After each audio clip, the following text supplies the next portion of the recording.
গোসাবার সমবায় ভোটের মনোনয়নে বাধা, বিজেপি প্রার্থীদের বাধা দেওয়ার অভিযোগ। তৃণমূলের বিরুদ্ধে অভিযোগ বিজেপি নেতার মোবাইল ভাঙার অভিযোগ। পরিস্থিতি নিয়ন্ত্রণে বিশাল পুলিশ বাহিনী।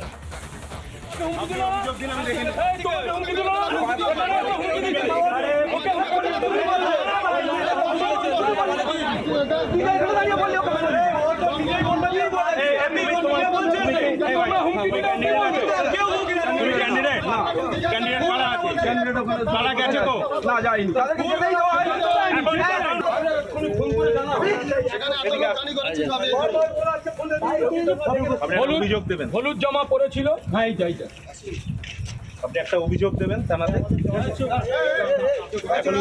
আমি এনাদের সবাইকে বলেছি, যা বলেছে তাই শুনেছি, বলেছি দাঁড়িয়ে আছে। উনি তো বারবার এসে হুমকি দিচ্ছে, বাবা এটা হুমকি দিল, একটা কথা বলে হুমকি দিয়েছে। ঠিক আছে, তোমাকে হুমকি দিল, অভিযোগ দিন, আমি দেখে তোমাকে হুমকি দিল, হুমকি দিচ্ছে।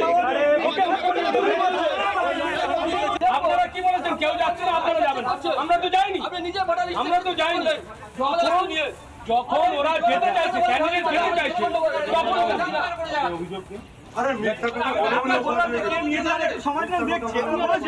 আর এখানে তোমাদের যা লোক আছে, যা লোক আছে, আমার ভোট কার্ড আছে, এত লোক এখানে জমা দেওয়ার কোনো ব্যাপার নেই। এখানে যা লোক আছে সরিয়ে দাও ভাই, ইমিডিয়েট সরিয়ে দাও, সরিয়ে দাও। এই বললাম তো উঠতে, আমার ব্যাপারে বলবো না, উঠুন। এই ওরা কারা আছে? আপনারা এখানে কি করছেন? হয়ে গেছে তো চলে যান, চলুন ওখানে কারা আছে আলাদা চলে যাবে বলবো না কিন্তু ভাই। গোসাবার ছবি দেখাচ্ছি আপনাদেরকে একেবারে সরাসরি, যেখানে সমবায় ভোটের মনোনয়নে বাধা এবং বিজেপি প্রার্থীদেরকে বাধা দেওয়া হয়েছে এমনটা অভিযোগ। পুলিশ পরিস্থিতি নিয়ন্ত্রণে আনার চেষ্টা করেছেন, কিন্তু আদৌ থেকে সফল হয়েছেন পুলিশ আধিকারিকরা? এখন কি পরিস্থিতি জানবো। রঞ্জিত রয়েছেন আমাদের সঙ্গে। রঞ্জিত,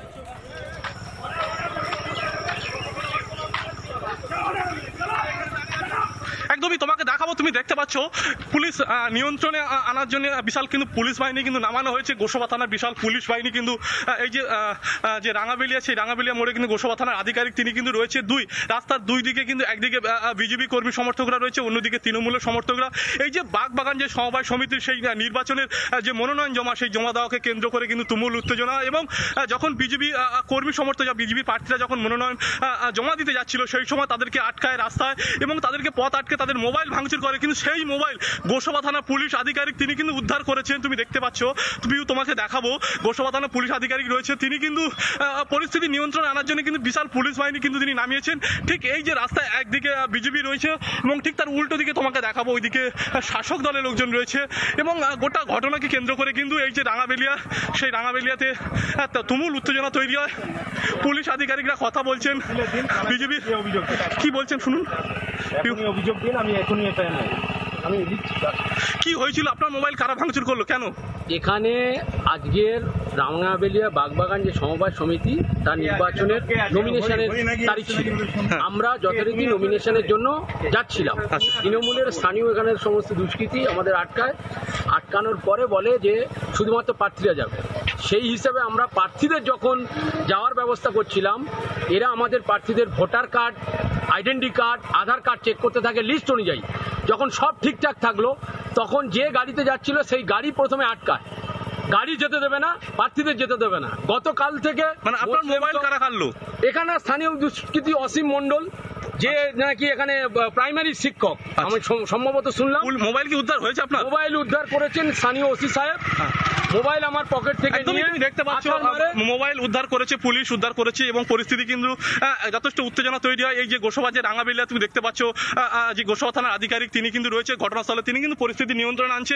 এবং রাস্তার একদিকে বিরোধী দল, তাদেরকে কিন্তু মনোনয়ন তারা মানে জমা দিতে পারেনি, তারা রাস্তার মাঝে তারা কিন্তু ফিরে যেতে হচ্ছে, কারণ শাসক দলের লোকজন তাদেরকে পথ আটকেছে এবং তাদেরকে বাধার সম্মুখীন হয়েছে। তুমি দেখতে পাচ্ছ যে মোড়টাতে সমবায় ভোটের মনোনয়ন সেখানেও বাধা বিজেপি প্রার্থীদেরকে, এবং তাদেরকে শুধুমাত্র বাধা নয়, বিজেপি নেতার মোবাইল পর্যন্ত ভাঙা হচ্ছে এমনটা অভিযোগ সামনে আসছে। নজর রাখো সেদিকে। ধন্যবাদ তোমাকে। নির্বাচন আধিকারিক ঠিক কি জানিয়েছেন, অর্থাৎ এই সমবায় যেখানে ভোট রয়েছে সেখানকার নির্বাচন আধিকারিক ঠিক কি জানিয়েছেন শোনাবো। নমিনেশন আজ 23/6/2025 এবং 24/6/2025 এই দুদিন ধরে চলবে। কোন পার্টি কিভাবে আছে এবং তারা কিভাবে কী করছে এই খবর আমার কাছে নেই এই মুহূর্তে। ওটা আমি বলতে পারবো না এবং আমার বলা সম্ভব নয়। নানা ধরনের কন্টেন্ট দেখার জন্য লাইক করুন, শেয়ার করুন আমাদের ফেসবুক পেজ, সাবস্ক্রাইব করুন আমাদের ইউটিউব চ্যানেল। পাশাপাশি অন্যান্য ব্রেকিং নিউজের জন্য অবশ্যই চোখ রাখুন রিপাবলিক বাংলায়।